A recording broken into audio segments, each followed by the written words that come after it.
Jenius Medis. Lanjut lagi, jangan lupa like, komen dan share cerita ini ke media sosial yang sahabat punya. Terima kasih. Bab tahun 1379 sampai tahun 1382. Anda salah, Nona, desah pengurus rumah tangga sambil menggelengkan kepala. Mengapa tidak? Lu bingung. Nona, dari sudut pandangmu, putus dengan Sang Sao hanyalah putus. Sejak itu tidak ada hubungannya denganmu. Semua orang menempuh jalannya masing-masing. Tapi dari sudut pandang keluarga, praktik Nona sama saja dengan mempermalukan. Keluarga Sang. Demi menyelamatkan muka, keluarga Sang akan membalas dendam. Nona bisa kembali, oleh kepala keluarga untuk berdamai dengan keluarga Sang, ini bisa menjaga wajah kedua keluarga, juga tidak akan menimbulkan masalah. Sekarang segala sesuatunya belum menjadi masalah besar, dan beritanya belum menyebar. Ketika sudah menyebar, pamanmu akan tahu bagaimana membuat masalah. Pengurus rumah tangga menganalisis dari hati ke hati. Mendengar ucapan itu, Lu Qian tiba-tiba terkejut. Melihat bahwa dia sepertinya mengerti, pengurus rumah tangga menghela nafas lagi, berada di keluarga besar memiliki banyak keuntungan, tapi juga akan ada ketidaknyamanan. Terkadang tidak ada cara untuk melakukan apa yang kamu inginkan seperti yang dilakukan orang biasa. Saya mengerti, Ayah, maafkan aku. Lu dangkal sedikit menundukkan kepalanya, dia akhirnya menyadari bahwa latihannya menyebabkan masalah besar. Aduh. Orang tua itu, Sang Lin, selalu menyayangi putranya yang tidak berguna dan membiarkannya melakukan kejahatan di luar. Kekuatan keluarga Lu jauh lebih buruk. Jika kita benar-benar ingin tegar, kita tidak bisa bertahan sebulan. Lu Wu tampak sedih. Saat ini, beberapa gangster di perusahaan sering datang untuk membuat masalah. Saya tahu ini hanya peringatan yang diberikan oleh keluarga Sang. Jika kita tidak berkompromi, langkah selanjutnya adalah mereka menggunakan taktik komersial untuk menjatuhkan perusahaan. Perusahaan keluarga Lu. Suasana adegan menjadi menindas, dan semua orang merasa berat. Saat ini, Lu dangkal mengertakkan giginya, Ayah, aku harus meminta bantuan temanku, dia akan datang. Lu Wu memandangnya, apakah kamu berbicara tentang teman di Mozi? Ya, dia sangat baik. Dia teman sekelas Junyi. Lu Qian berkata cepat, besar. Mata Lu Wu berbinar. Dia melihat wajah percaya diri putrinya, tapi dia menghela nafas tak berdaya, tidak peduli seberapa kuatnya dia hanyalah satu orang. Bagaimana dia bisa menyaingi keluarga besar keluarga Sang? Keluarga Lu tinggal di kota kecil Yusu, dan saluran informasinya kurang mendapat informasi. Tentu saja mereka belum mengetahui tentang dunia pencak silat.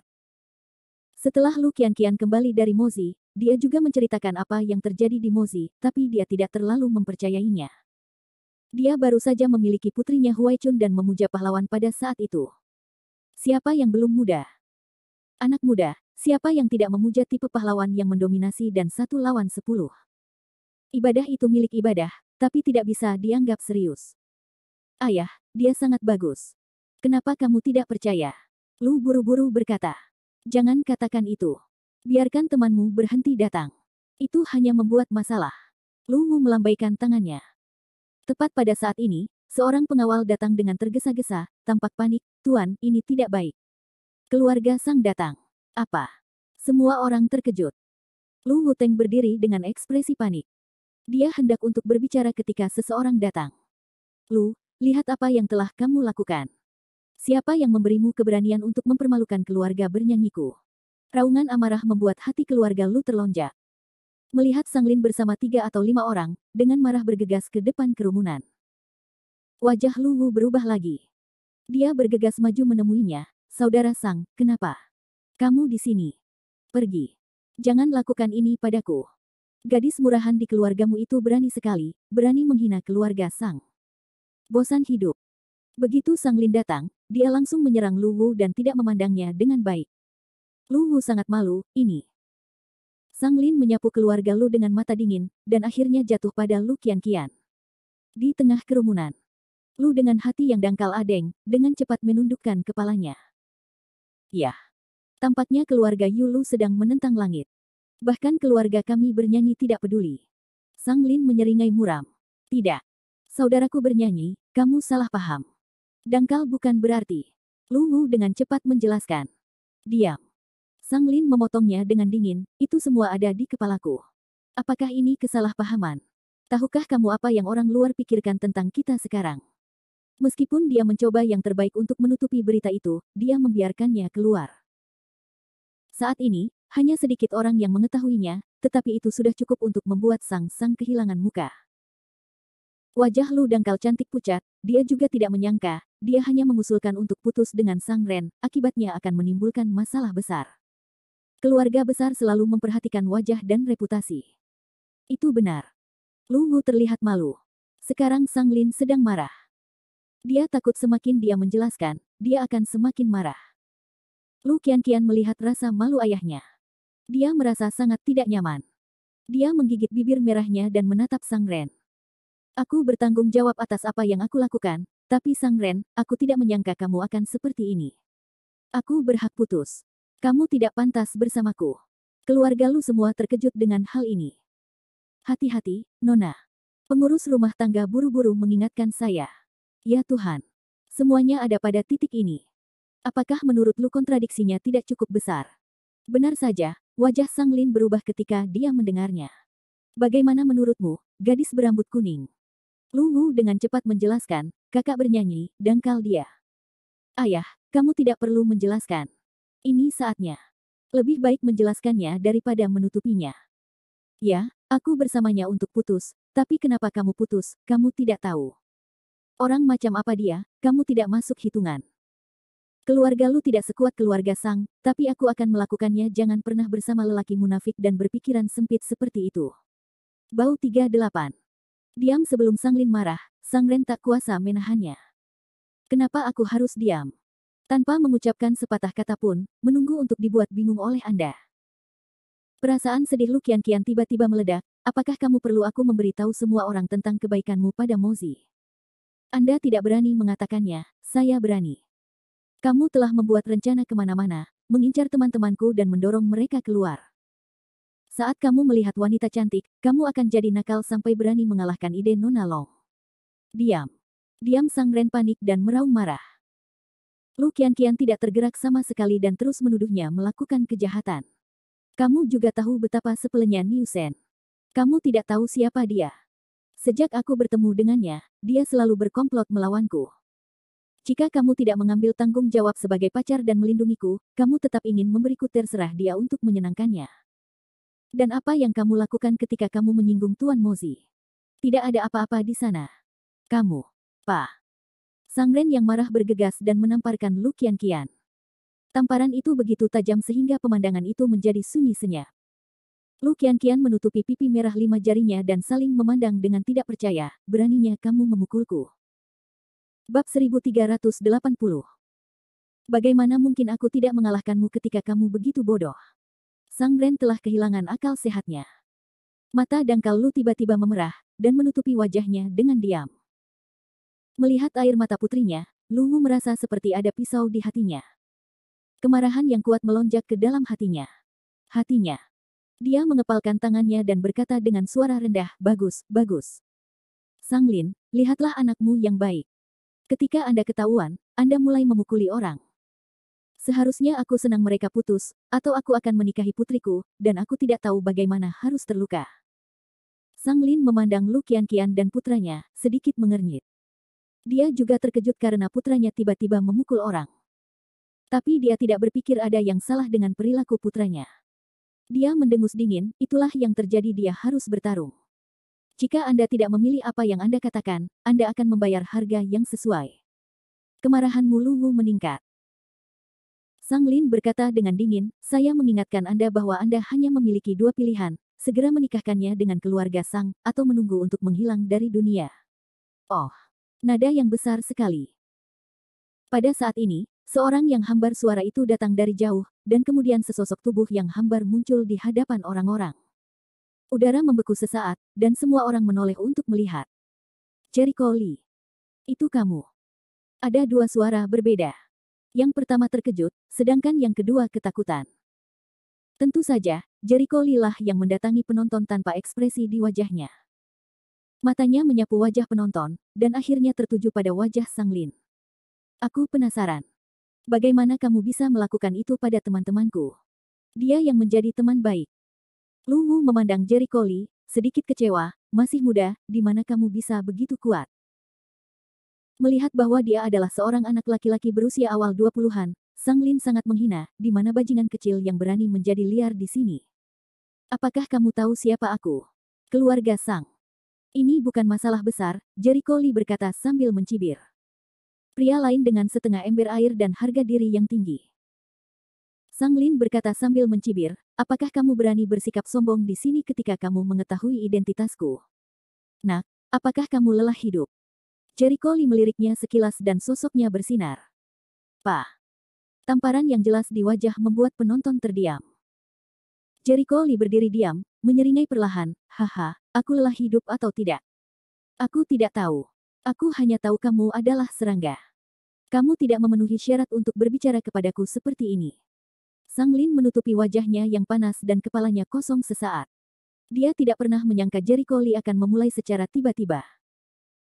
Saat berikutnya, amarahnya melonjak di dalam hatinya, dan keganasan yang mengerikan menyebar dari wajahnya. Bajingan kecil, berani melakukannya. Kalian, bunuh dia untukku. Detik berikutnya, 3 pengawal belakang mengambil jeruji besi dan bergegas menuju Jericho Lee. Melihat ini, Lu Wu dan yang lainnya tidak bisa tidak khawatir dan berseru, hati-hati. Wajah Jericho Lee yang konyol. Tampak tenang. Ketika ketiga pengawal itu muncul, dia mengeluarkan 3 pedang pendek asli dari jari-jarinya. Mereka bahkan tidak mengelak dan meronta, melainkan langsung jatuh ke genangan darah. Kiss. Melihat Jericho Lee melambaikan tangannya, dia memecahkan ketiga pengawal itu, dan semua orang di keluarga Lu menarik napas. Bagaimana mungkin? Sang Lin sangat ketakutan. Ini adalah pengawal profesional yang dia pekerjakan. Bagaimana dia bisa dibunuh dengan mudah? Jericho Lee meliriknya dan melirik Sang Ren, yang sudah ketakutan dan konyol. Dia bercanda, kenapa, kamu tidak memberitahu mereka apa yang terjadi pada Mozi? Wajah putih Sang Ren tidak memiliki warna darah. Faktanya, dia memberitahu Sang Lin tentang apa yang terjadi pada nomor Mozi, tapi dia secara selektif menyimpannya. Adapun bagian yang memalukan dari dirinya, tentu saja dia bisa mengabaikannya jika dia bisa. Sang Lin hanya berpikir bahwa dia melebih-lebihkan ketika dia menggambarkan betapa kuatnya Jericho Lee. Sepertinya kamu tidak tahu nilai kehidupan. Jericho Lee melangkah maju dengan anak panah, mencengkeram leher Sang Ren dan mengangkatnya seperti ayam. Sang Ren kesulitan bernapas beberapa saat, dan dia hampir tersedak. Dia berjuang mati-matian, lepaskan aku, lepaskan kamu. Beri aku alasan untuk melepaskanmu. Jericho Lee mencibir. Kolonel Murphy stagnan. Bajingan, lepaskan anakku. Sang Lin sedang terburu-buru dan bergegas mendekat. Jericho Lee pergi dengan dingin dan melotot dengan marah. Sorot matanya yang mengerikan membuat Sang Lin menggigil, dan dia merasa kedinginan, seperti jatuh ke dalam gua es. Sang, kan? Keluarga terbesar di kota Yusu, bajingan kecil, sekarang kamu tahu kekuatan keluarga Sang kami, lepaskan anakku secepatnya. Berbicara tentang keluarga, Sang Lin segera memiliki kekuatan untuk berbicara. Tentu saja, seperti ayah seperti anak. Anakku bodoh, tapi aku tidak pintar. Li Shao, apa yang bisa aku bantu? Rongsu pada saat itu bertanya-tanya, bagaimana Jericho Lee bisa meneleponnya saat ini. Rongsu, gunakan kekuatan perusahaan untuk membuat Sang Jia di Yusu menghilang dari dunia. Aku ingin dia menghilang hari ini. Apakah kamu mendengarku? Nada tenang Jericho Lee memiliki niat tersembunyi untuk membunuh. Awalnya dia melihat bahwa perusahaan Rende di kota Yusu masih dalam persiapan, jadi agak merepotkan untuk menggunakan kekuatan perusahaan tersebut. Sekarang dia keluar dari masalah. Dia tidak ingin melihat keluarga Sang di dunia. Baiklah, aku akan melakukannya sekarang, seperti yang diperintahkan Li Shaopen kepadaku. Rongsu pada saat itu menerima perintah tanpa mengucapkan sepatah kata pun. Saya sudah memberi Anda nomor telepon Tuan Long. Tanyakan saja padanya apa yang saya maksud. Dia akan membantu Anda bagaimana melakukannya. Ya.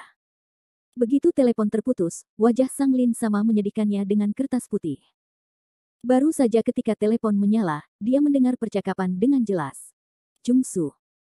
Bukankah itu CEO dari kantor pusat Chuanzong? Perusahaan Rende. Orang-orang dari keluarga Lu juga menatap dengan mata besar, sama sekali tidak menyangka Jericho Lee bisa memerintah pohon rong. Identitas apa dia? Bukankah aku baru saja terlihat cantik? Bukankah itu keluarga Sang? Aku takut melolong, kata Jericho Lee sinis. Sang Lin akhirnya takut, dan tubuhnya tidak bisa berhenti gemetar. Kamu, siapa kamu? Cukup bodoh. Sungguh sial bagi seluruh keluarga bahwa sang keluarga memiliki guru seperti itu. Jericho Lee melirik Sang Ren, yang sangat sedih karena ada lengkungan lucu dan kejam di mulutnya. Kamu bisa memanggilku Tuan Lee, kamu bisa memanggilku Dewa Perang, dan tentu saja kamu bisa memanggilku Jericho Lee, Tuan muda dari keluarga Lee, keluarga pertama Beijing. Tian Zihao tenang dan sedikit kata-kata olok-olok, biarkan adegan itu tiba-tiba menjadi keheningan yang belum pernah terjadi sebelumnya. Jika hutan Murbei disambar petir, seluruh orang berdiri di tempat yang sama, hanya menyisakan kata, Lie, di kepalanya, tidak ada yang lain. Bab 1381. Sang Ren juga kaget. Meskipun dia telah melihat kekuatan Jericho Lee di Mosi hari itu, dia tidak menyangka bahwa latar belakang identitas Jericho Lee begitu buruk. Bukan hanya dia, seluruh keluarga Lu pun kaget dan buka mulut. Berita seperti itu berdampak kuat pada mereka. Setelah hening selama 2 menit, Jericho Lee memecah keheningan dan berkata, mengapa kamu tidak bicara? Gulu. Sang Lin menelan ludahnya dengan keras. Kakinya jatuh ke tanah. Dia sangat ketakutan hingga kotoran dan air kencingnya hampir keluar. Kamu. Dia tergagap, wajahnya pucat dan tidak bersifat pribadi. Jericho Lee menarik mulutnya, sepertinya aku takut, tapi sekarang sudah terlambat. Merasakan niat membunuh Moriran dalam kata-katanya, Sang Ren menggigil, tidak, jangan bunuh aku. Klik. Namun, sebelum kata-katanya selesai, suaranya tiba-tiba berhenti, suara retakan yang tajam tiba-tiba terdengar, darah merah cerah meluap dari sudut mulutnya, ekspresinya terpaku dalam keadaan panik, dan tubuhnya terlempar. Tanah. Dong. Suara pendaratan yang tumpul bagaikan palu berat yang menghantam hati orang hingga membuat orang merinding. Tiba-tiba, udara membeku, dan mata ketakutan semua orang melebar. Melihat mayat-mayat di tanah, udara sejuk yang belum pernah terjadi sebelumnya mengalir langsung ke otak dari dasar kaki mereka. Ah, Sang Lin berteriak ngeri dan bergegas menuju tubuh putranya. Nak. Puff. Suara itu berhenti tiba-tiba lagi, dan pedang pendek menembus otaknya, meninggalkan lubang darah. Pada saat mayat itu ditanam, Jericho Lee acuh tak acuh dan tanpa ekspresi. Untuk mati, untuk menyelamatkan dunia dari bencana. Adegan itu hening untuk waktu yang lama. Keluarga Lu melihat beberapa mayat di tanah dan otak mereka benar-benar kosong. Setelah sekian lama, Lu kian-kian pulih dari keterkejutannya. Wajahnya memucat dan bergumam dalam keadaan kesurupan, hei, mereka semua mati. Yah, sudah mati. Jericho Lee kembali menatapnya dan berkata, jangan khawatir tentang hal itu di masa depan. Mulai hari ini, tidak akan ada lagi keluarga Sang di dunia ini. Lu Qian menarik napas beberapa kali, perlahan-lahan menenangkan suasana hatinya yang terkejut. Baiklah, terima kasih. Dia tahu bahwa Jericho Lee sangat kuat, tetapi dia tidak melakukannya. Saya tidak menyangka teman sepupunya itu begitu berkuasa. Apakah Anda benar-benar Tuan Lee? Tidak, pejuang. Lu Qian sepertinya sedang bermimpi. Dia masih tidak percaya. Saya Tuan Lee. Apakah itu aneh? Ekspresi Jericho Lee acuh tak acuh. Yah, jaraknya terlalu besar. Lu tidak bisa menggambarkan suasana hatinya saat ini. Dia terkejut dan tidak bisa dipercaya. Dia ketakutan beberapa saat yang lalu. Sekarang dia ketakutan setengah mati, seperti roller coaster.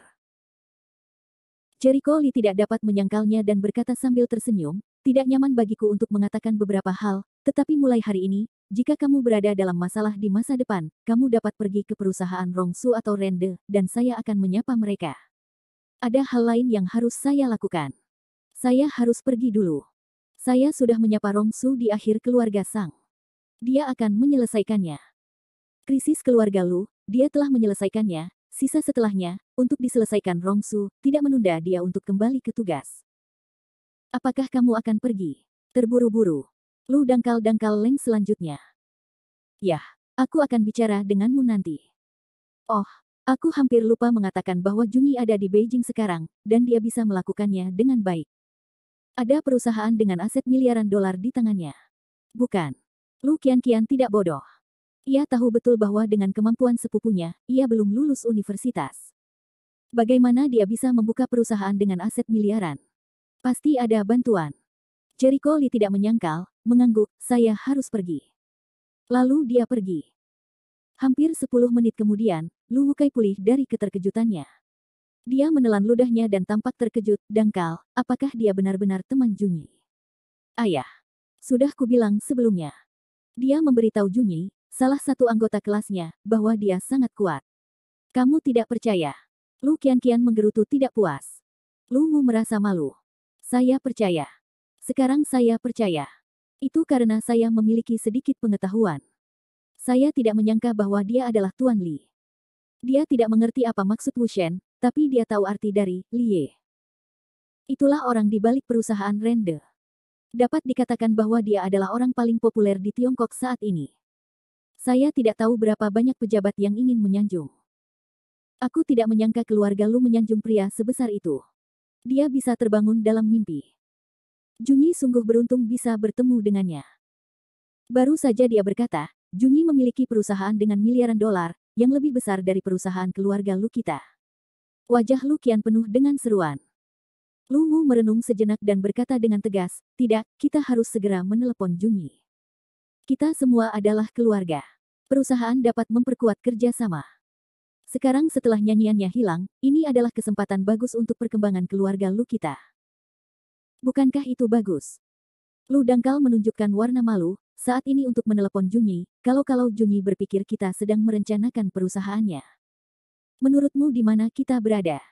Keluarga Lu kita sangat jauh dari ibu kota. Perusahaan yang ingin merencanakan Junyi sudah cukup sukses.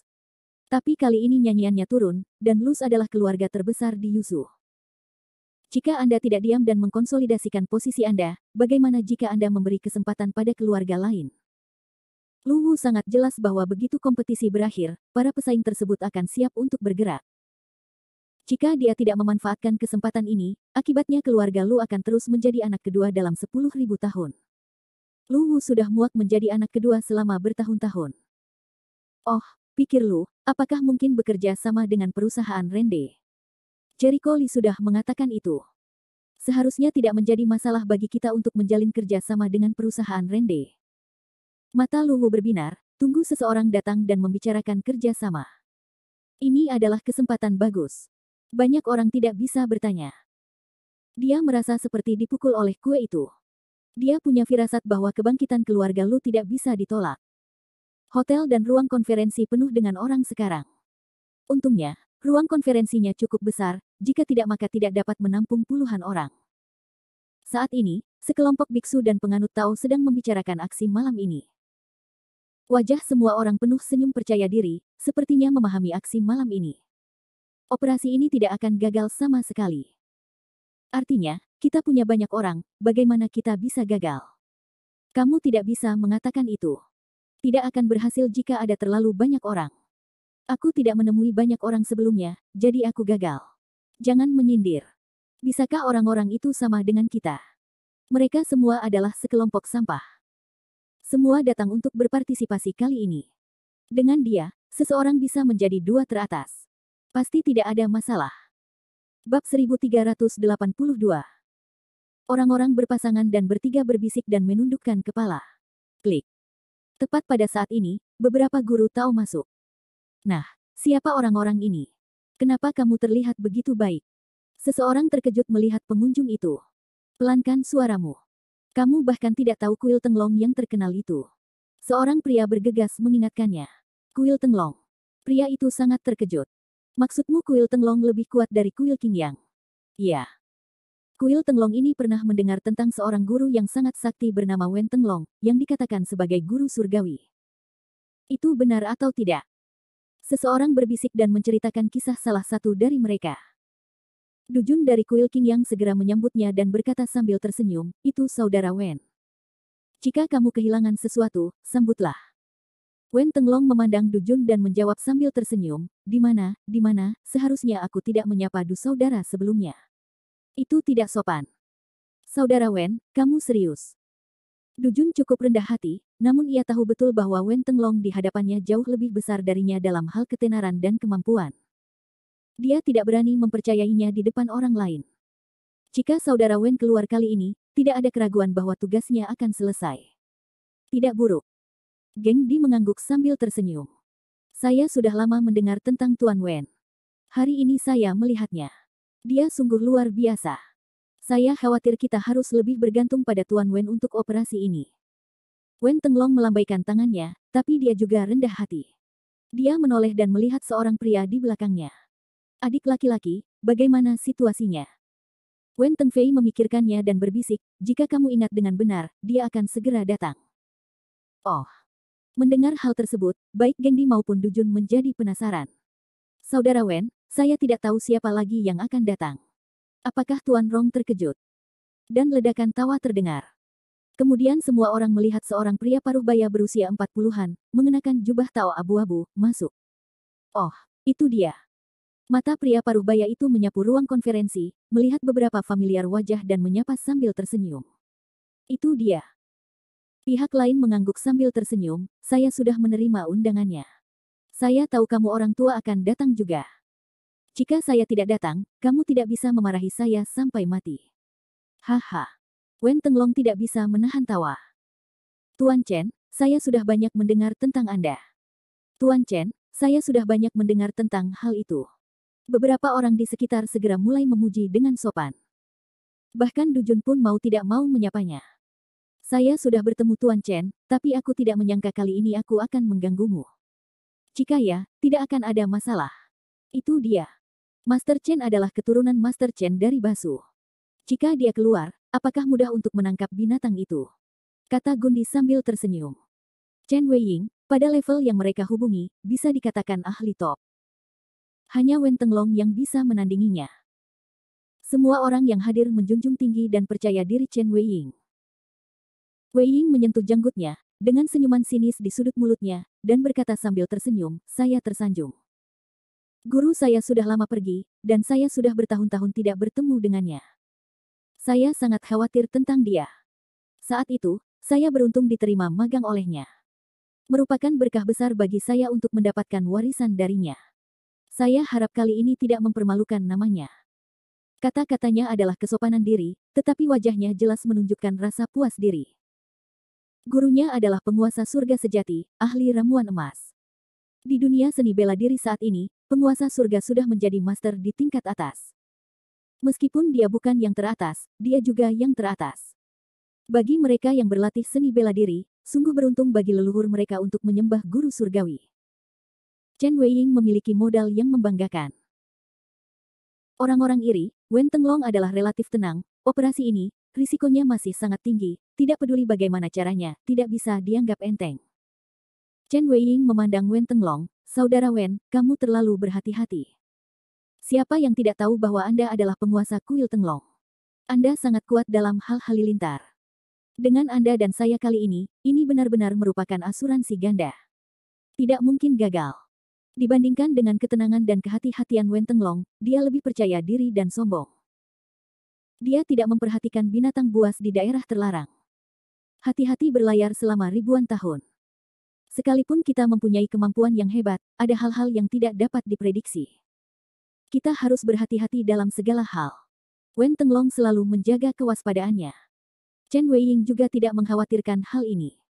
Dia berbalik dan menatap sekelompok orang di ruang konferensi.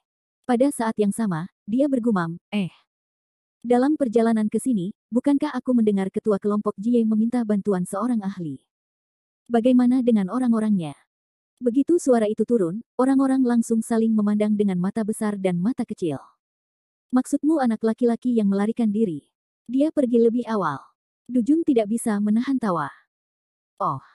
Kiri, Chen Weiying tertegun sejenak, dengan ekspresi aneh. Pemimpin kelompok Ji kehilangan pandangan.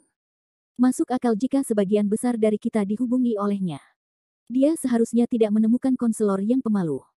Sering berdiri di tepi sungai, di mana saya bisa mendapatkan sepatu basah. Dujun tidak bisa dipungkiri. Yah, kata Chen Weiying sambil tersenyum, tapi dia merasa tidak nyaman. Lagi pula, aku pernah mendengar ada Li Tianxi baru-baru ini. Dia juga tidak datang. Petik 2. Sebagian besar orang yang hadir berada pada level yang relatif rendah. Mereka hanya mendengar sedikit tentang hal itu. Baru-baru ini, Li Tianxi yang kuat muncul di kota Chuanzong, tetapi mereka tidak tahu siapa Li Tianxi. Apa, Tuan Li, omong kosong. Saya pikir itu tongkat ajaib. Kucing dan anjing mana yang berani menyebut diri mereka penguasa surga, dan tidak takut tertawa sampai mati. Tuan Chen adalah penguasa surga yang sebenarnya. Orang lain hanya orang-orang yang mencari ketenaran. Dujun mendengus dan mengeluarkan suara jijik. Chen Weiying tersenyum, Kata-kata juga tidak bisa diucapkan, bagaimana kalau orang benar-benar memiliki kemampuan itu? Tuan Chen, lelucon ini sama sekali tidak lucu. Saya pikir Tuan Chen lebih tahu dari kita betapa sulitnya dia mencapainya. Jika Tianxi Li benar-benar Tianxi, dia pasti sudah terkenal sejak lama, dan tempat asalnya tidak diketahui. Mari kita tebak. Dujun tidak dapat disangkal. Chen Weiying setuju dengan ini. Dia berkata sambil tersenyum, jika kamu tidak membicarakan hal ini, apakah Tuan Rong ada di sini? Tidakkah kamu mendengar bahwa dia akan berpartisipasi kali ini? Pergi dari sini, jelas Wen Tenglong. Saat dia datang, kita harus berdiskusi dengan baik. Chen Weiying tidak bisa menahan kegembiraannya.